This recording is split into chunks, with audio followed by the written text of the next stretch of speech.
The government can print money. Why doesn't it just print some and hand it out? Certainly this would alleviate poverty and stimulate the economy. Modern economies use money so intensely that sometimes we forget what money is. Let's go back and look at why money was invented. Before the invention of money, people exchanged things that they produced for things that other people produced. We call this barter. Barter is very inefficient because you have to find someone who not only has what you want, but wants what you have. Economists call this the double incidence of wants problem. Another problem with barter is that it becomes difficult to save up what you produce. Our caveman would never have been able to save up for college. Not just because colleges didn't exist, but because 4 years of tuition would cost 40,000 chickens. As our caveman's chickens hatch, he puts them in a pen. Over time, he adds more and more chickens. But as time passes, the first chickens grow old and die. Our caveman is never able to save for college because chickens don't last long enough for him to save up enough chickens to pay for college. Economists call this the retention of value problem. Money solves both the incidence of wants problem and the retention of value problem.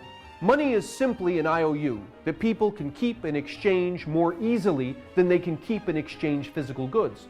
With money, any caveman can trade with any other caveman, regardless of what they produce. Because now the first person has to want what the second person has, but the second person doesn't need to want what the first person has.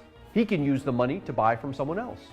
Money also solves the retention of value problem. Our caveman can raise and sell chickens and put his money under a rock. He can keep doing this as long as he likes, because the money doesn't deteriorate. When he's saved enough, he can go buy something expensive.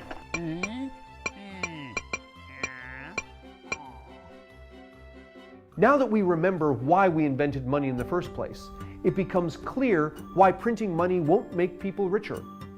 Money is valuable because people will give you goods and services in exchange for the money. Money derives its value from the goods and services. Printing more money doesn't make more goods and services appear. It simply spreads the value of the existing goods and services around a larger number of dollars. We call this inflation. The average price level is like the number of dollar bills divided by the number of goods and services. Ultimately, doubling the number of dollar bills simply doubles prices.